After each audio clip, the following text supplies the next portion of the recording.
Al-Quran itu seandainya diturunkan kepada seorang yang mulia, yang tempat tinggalnya di antara dua desa, di antara dua kota, dan mesti orang yang termulia yang ada di keduanya, di antara keduanya. Menghujat keputusan Allah. Allah putuskan Quran itu turun kepada Rasulullah, mereka bilang seandainya Quran itu diturunkan kepada orang selain Rasulullah yang tempat tinggalnya di antara dua desa dan yang termulia di antara mereka, mau ngatur Allah Subhanahu wa taala. Di dalam surat Al-Isra ayat 100 Allah pun menyatakan, "Qul law antum tamlikuna khazaina rahmati rabbi idzan la amsaktum khasyatal infaq." Katakan wahai Muhammad sallallahu alaihi wasallam, seandainya kalian yang memegang kekuasaan rahmatnya Allah, luasnya rahmatnya Allah, rizkinya Allah itu, seandainya kalian yang menguasai, niscaya kalian akan pelit, niscaya kalian akan pegang rizki tersebut dan tidak kalian keluarkan memberikan nafkah kepada makhluk-makhluk yang ada, karena kalian takut pailit, karena kalian takut miskin, maka kalian pun memegang harta-harta tersebut padahal itu milik Allah. Itu seandainya Allah serahkan kepada kalian sebagai manusia. Demikian. Oleh sebab itu, rusaknya langit-langit dan bumi tatkala syariat itu diserahkan pengaturannya kepada manusia, itu karena rusaknya hawa nafsu mereka. Tidak mampu manusia itu untuk mengatur agama. Ya. Oleh sebab itu, Ibnu Katsir rahimahullah, salah seorang ulama besar pengikut mazhab Syafi'i. Perhatikan, ini orang Syafi'iyah. Ibnu Katsir menyatakan, "Fafi hada kullihi tabayyana ajzul ibadi wa ikhtilafu ara'ihim wa ahwa'ihim wa annahu ta'ala huwal kamilu fi jami'i sifatihi wa aqwalihi wa af'alihi wa syar'ihi wa qadrihi wa tadbirihi li khalqihi ta'ala wa taqaddas fala ilaha ghairuh wa la rabba siwa."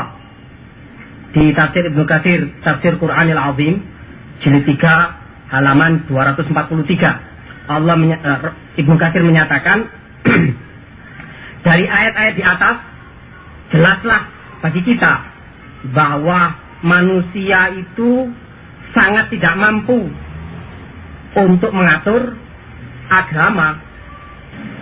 Ini karena perbedaan pikiran manusia itu sendiri, dan juga karena perbedaan hawa nafsu mereka.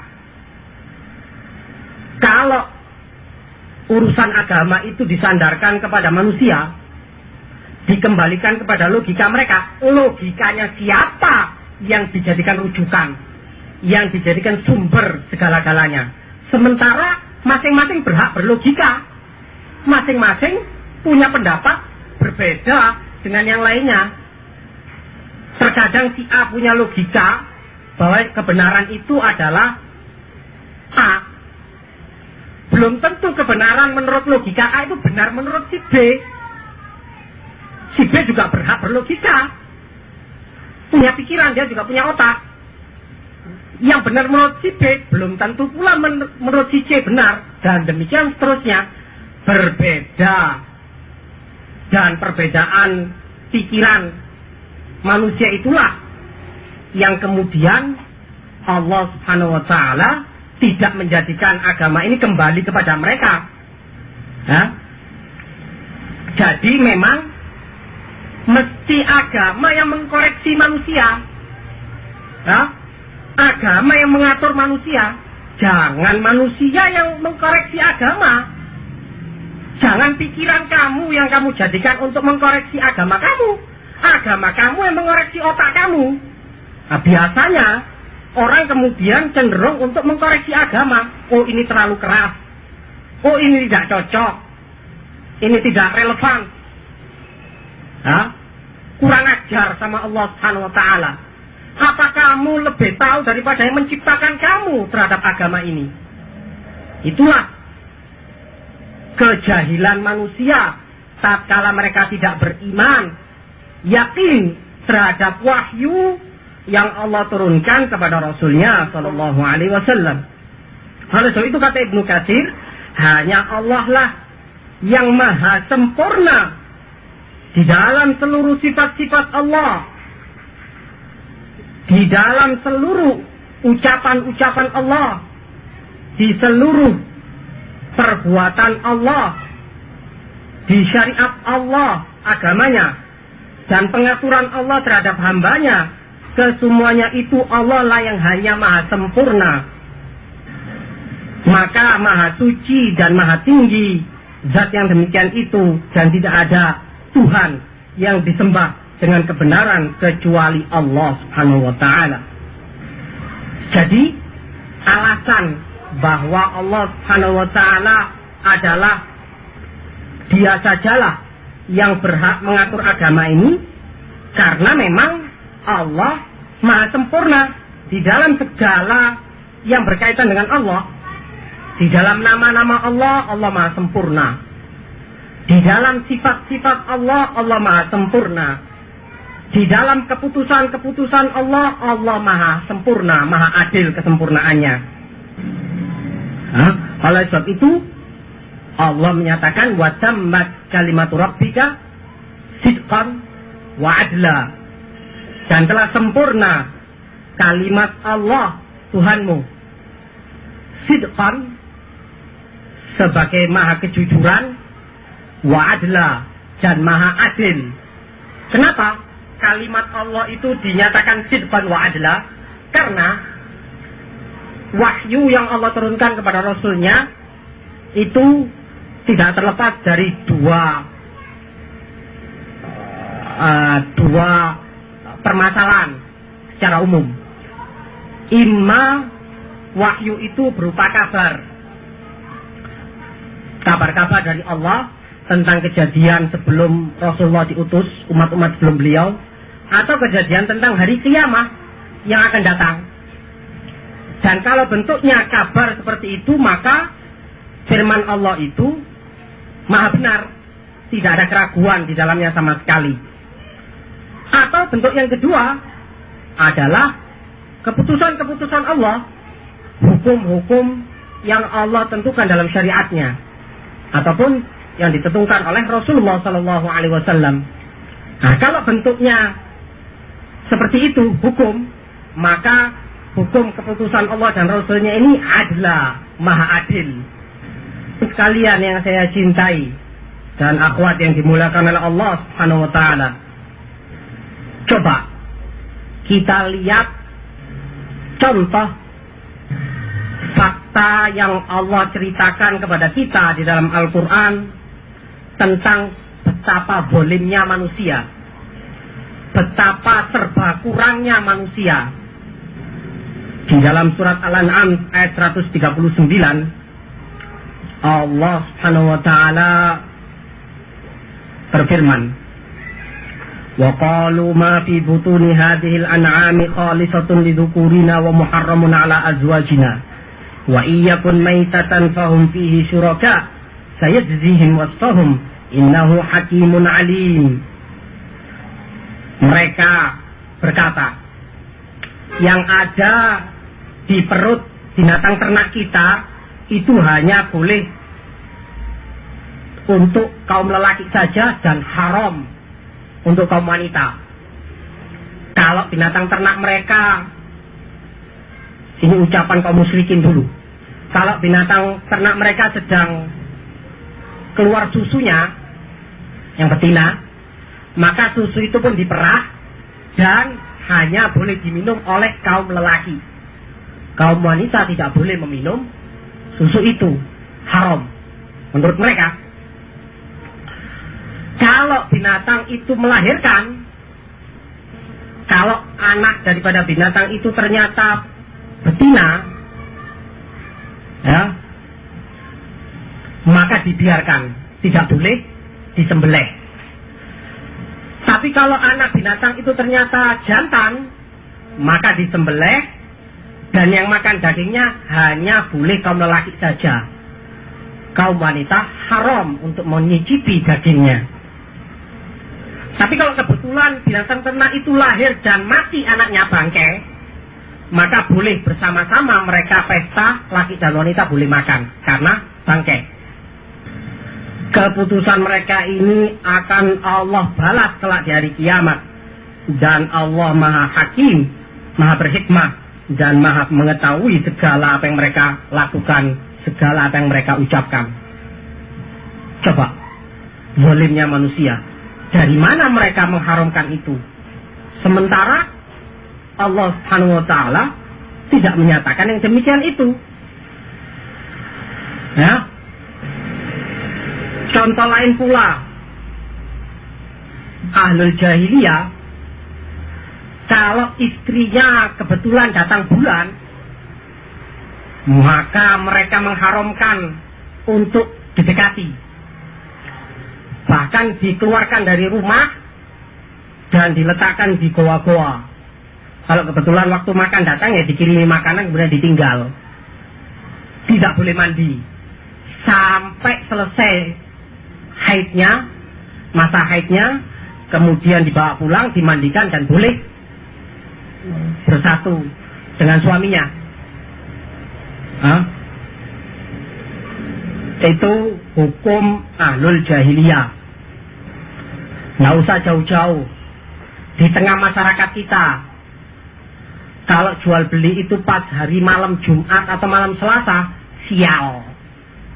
Maka banyak kemudian yang enggan untuk berdagang, berniaga, kalau kebetulan malam Jumat atau malam Selasa. Apalagi Jumat itu lagi dibagi-bagi, khususnya malam Jumat. Apa kliwon, apa istilahnya bulan Jawa itu. Nah itu lebih-lebih lagi mereka sangat tidak mau untuk mengadakan perdagangan. Ini syariat dari mana?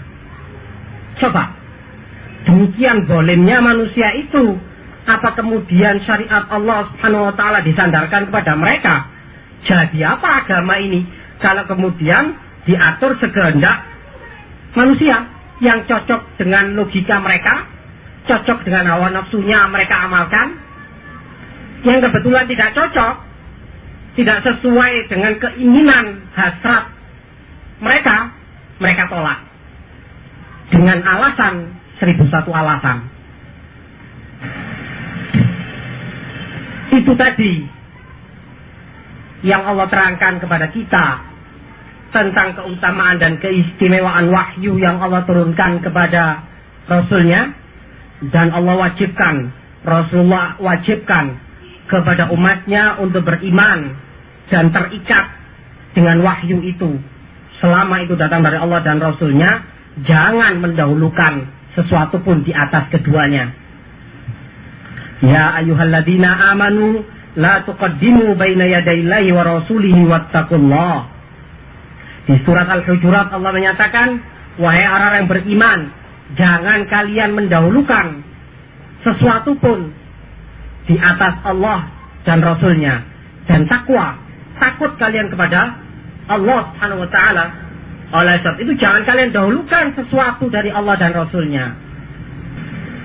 Kalau permasalahan Quran dan Sunnah, insya Allah mayoritas muslimin mengimaninya. Adapun golongan ingkaru sunnah itu sampah, tidak perlu dibicarakan. Akan tetapi kemudian Quran dan sunnah itu yang menjadikan sumber kita sebagai umat Islam di dalam beragama. Ternyata kita lihat banyak orang yang pengakuannya menyatakan bersumber kepada keduanya, tapi kenapa kita lihat keadaannya, kenyataannya kaum muslimin cerai-berai, sekian macam golongan muncul. Itu tidak bisa dipungkiri itu. Ya. Jangan mendustakan fakta, kenyataan. Bahwasanya umat Islam itu terpecah-pecah, cerai-berai. Ya kita sedih melihatnya. Sakit hati, tersayat-sayat melihat umat Islam yang semestinya bersatu, bersaudara, kok ternyata malah bergolong-golongan seperti itu. Sebetulnya jawabannya mudah. Kebanyakan mereka lalai atau lupa atau tidak tahu kalau Al-Quran dan Sunnah, kedua wahyu ini tidak cukup di dalam mengamalkannya, akan tetapi mesti ditambah dengan satu sumber lagi yang mesti dijadikan pegangan oleh umat Islam kalau mau keluar dari pertikaian, kalau mau keluar dari perselisihan. Satu sumber tersebut adalah di dalam beriman, di dalam mengamalkan, di dalam mengikuti Quran dan Sunnah. Itu kita mesti bercermin, mesti meniru para sahabat Rasulullah Shallallahu Alaihi Wasallam, para sahabat Nabi. Dan yang demikian itu bukan suatu ijtihad, tapi benar-benar ajaran yang Allah turunkan kepada Rasulnya. Dalam surat Al-Baqarah ayat 137, Allah Subhanahu wa taala menyatakan, "Fa'in amanu bimithli ma amantum bihi faqad ihtadaw, wa in tawallaw fa innama hum fi shiqaq, fasayakfikahumullah, wa huwas samiul alim." Seandainya mereka mau beriman seperti iman kalian, maka mereka telah mendapatkan hidayah. Dan kalau mereka berpaling, sungguh mereka ada di dalam pertikaian, dan Allah akan mencukupimu dari mereka. Dan Allah Maha mendengar lagi Maha mengetahui. Ditafsirkan oleh Imam Al-Baghawi. Imam Baghawi juga termasuk salah seorang tokoh ulama besar dari golongan Syafi'iyah, mengikut Imam Syafi'i. Beliau menyatakan tafsiran ayat ini, "Fa'in amanu bimithli ma amantum bihi", ayakuna imanuhum ka imanikum, wa islamuhum ka islamikum, wa aqidatuhum ka aqidatikum. Kata Imam Baghawi di dalam tafsir Ma'alimut Tanzil, kalau mereka mau beriman seperti iman kalian, yakni imannya para sahabat, mau berislam seperti Islam kalian, Islamnya para sahabat, mau berakidah seperti akidah kalian di situ para sahabat Nabi, baru ketika itu mereka akan mendapatkan hidayah. Faqad ihtadaw. Dan ini merupakan syarat dari Allah Subhanahu wa taala. Fa'in, ini huruf syarat. Amanu fi'lu syart. Faqad ihtadaw jawab syart. Jadi syarat untuk mendapatkan hidayah adalah mesti menjadikan iman kita seperti imannya para sahabat, mesti menjadikan Islam kita seperti Islamnya para sahabat, mesti menjadikan akidah kita seperti keyakinan akidahnya para sahabat Nabi. Kalau tidak demikian, jangan harap mendapatkan hidayah, jangan harap mendapatkan petunjuk. Ini syarat mutlak dari Allah Subhanahu wa Ta'ala sendiri. Makanya Allah menyatakan kalau mereka enggan untuk itu, fa innama hum fi syiqaq, sungguh mereka ada di dalam pertikaian, ada di dalam perselisihan. Fasayakfikahumullah wa huwa sami'ul alim. Itu yang pertama. Yang kedua, di dalam surat An-Nisa ayat 115 Allah menyatakan, wa may yushaqiqir rasula min ba'di ma tabayyana lahul huda wa yattabi' ghaira sabilil mu'minin nuwallihi ma tawalla wa nuslihi jahannam wa sa'at masira. Dan yang menyelisih Rasulullah, menentang sunnah Rasulullah setelah datangnya hidayah, keterangan kepada dia, dan dia juga mengikuti selain jalannya Rasulullah, selain jalannya kaum mukminin, mengikuti metode di dalam memahami agama selain metodenya para sahabat Nabi. Yang menyelisih Rasulullah dan mengikuti metode untuk memahami agama selain metodenya para sahabat, maka orang-orang seperti ini, kata Allah, nuwallihi ma tawalla, kami akan palingkan dia sebagaimana dia berpaling. Wa nuslihi jahannam, dan kelak di hari kiamat akan kami jerumuskan ke dalam api neraka. Semoga Allah lindungi kita semua daripada itu. Dan sungguh api neraka itu tempat kembali sejelek-jeleknya. Kemudian di surat Muhammad ayat ke-32